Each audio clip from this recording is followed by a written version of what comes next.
Hello guys, welcome back to Maths by Gurpreet Sekhon. And as you can see that I have already made a table like figure for you. So yeah, this video is exclusively for telling you the trick that how to make a trigonometric table in just seconds. So yeah, just stay tuned to this video and watch till the end. So at the end of the video you will be able to draw the table of trigonometric ratios of different angles in just few seconds. All right, so let me start with a very basic thing.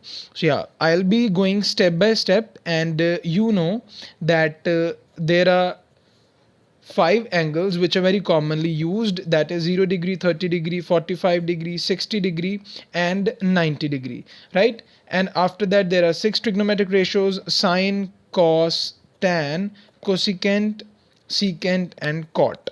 All right, so let me just write a few things before getting started, and just keep watching in order to witness a great trick. So firstly, let's write the angles which are to be defined. It's 0 degree, 30 degree, 45 degree, 60 degree and 90 degree, right? And what are our trigonometric functions? That is sine A or sine theta if the angle is, whatever the angle is, cos A, then tan A, then cosecant A, then secant A, then cot A. All right, so we are ready with the outline. Now, what is the value of sine 0? In order to find this, just follow a simple rule. Firstly, in rough space, write the numbers from 0 to 4. That is 0, 1, 2, 3, 4. Okay. Now divide all of these five numbers by 4. That is 4, 1 upon 4, 2 upon 4, 3 upon 4 and 4 upon 4. What will you get? 0 upon 4 is equals to 0. 1 upon 4 is equals to 1 upon 4. 2 upon 4 is equals to 1 upon 2. 3 upon 4 is equals to 3 upon 4 and 4 upon 4 is equals to 1. Let me repeat the steps a bit. That is, firstly write the counting from 0, 1, 2, 3 up to 4.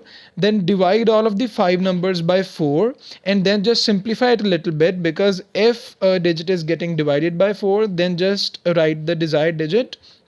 Now after writing this, find the square root of the results. Now the square root of 0 is equal to 0. Now if you take square root of 1 upon 4, you will get 1 upon 2. Okay, these values are your values of sine. Okay, so sine 0 is 0. Sine 30 degree is coming out to be 1 by 2. Now here, by taking the square root of 1 by 2, you will get 1 upon root 2. If you take the square root of 3 upon 4, you will get root 3 upon 2. If you take the square root of 1, you will get 1. This was the only step that you have to keep in mind, that write the counting from 0 to 4, divide all of the numbers by 4, and the things which you get in result, just take the square root, and the results are the value of sine angle of all the 5 degrees, of all the 5 angles. Now just reciprocate these values. What will you get? 1 will be here, root 3 by 2 will be here, 1 by root 2 will be here only, and 1 by 2 will be here, and 0 will be here.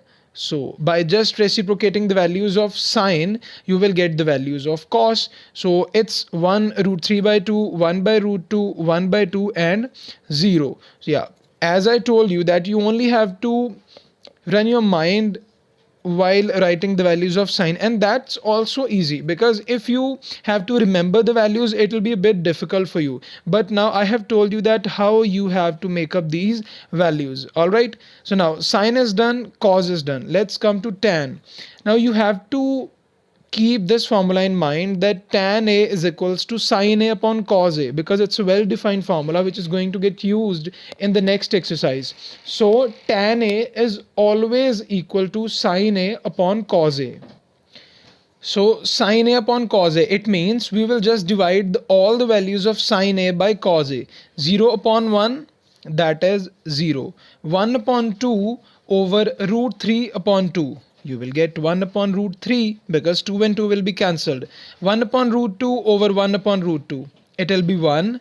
Root 3 upon 2 upon 1 upon 2, that will be root 3 because 2 and 2 will be cancelled, and 1 upon 0, it will be not defined, or it will be kind of infinity like thing. Now you have done sine, cos, and you have from sine you have written the values of cos, from cos and sine collaboratively you have written the values of tan. So now cosecant, secant and cot A are left only. These are very easy. As we have discussed in the very first video of trigonometric chapter, we know that cosecant is reciprocal of sine. So just reciprocate all of the values of sine angle. If you reciprocate the 0, you will get infinity because 0 upon 1 is 0, but 1 upon 0 is not defined. 1 upon 2, the reciprocal will be 2. 1 upon root 2, the reciprocal will be root 2. Root 3 upon 2, the reciprocal will be 2 upon root 3. And reciprocal of 1 is itself 1. For secant, reciprocate the values of cos because they both are reciprocal to each other. Reciprocal of 1 is itself, and reciprocal of root 3 by 2, that is 2 by root 3. Reciprocal of 1 by root 2, that is root 2. Reciprocal of 1 by 2, that is 2. And reciprocal of 0 is again not defined. We are only left with cot. And as you know that cot is the reciprocal of tan, so reciprocate the values of tan. That is 0. If you reciprocate the 0, you will get infinity again. If you reciprocate 1 by root 3, you will get root 3. If you reciprocate 1 by root 2, you will get root 2. That is tan. If you reciprocate 1, that is 1 only. That was actually cos. So if you reciprocate root 3, you will get 1 upon root 3. And now, what was infinity? What was the kind of not defined thing? That was 1 upon 0. So if you will reciprocate infinity, you will get 0 upon 1, which will be consequently equal to 0 only. So now as you can see, by following a few steps, you have formed the whole complete table of trigonometric functions which are varying from the angles 0 to 90 degree. So in this way you can form the table of trigonometric ratios. The values are at particular angles within a few seconds. Just keep these facts in mind, that write counting from 0 to 4 first and then divide all the numbers by 4. The results you will get, you have to take the square root of those digits, and that will be the resulting values of sine angle, and then consequently the whole table can be formed very easily. Yeah, so this video was exclusively to tell you the easiest trick to form a table of trigonometric functions values. All right, see you in the next video, and we'll be discussing some of the examples of the second exercise. Till then, bye bye. Have a great practice session, and just don't forget to practice this table, from drawing this table on your notebook, so as to just get to know the formation method of this table in a better way. All right, so see you in the next video. Thanks for watching. Don't forget to press the subscribe button before leaving my channel. Bye bye. See you in the next video.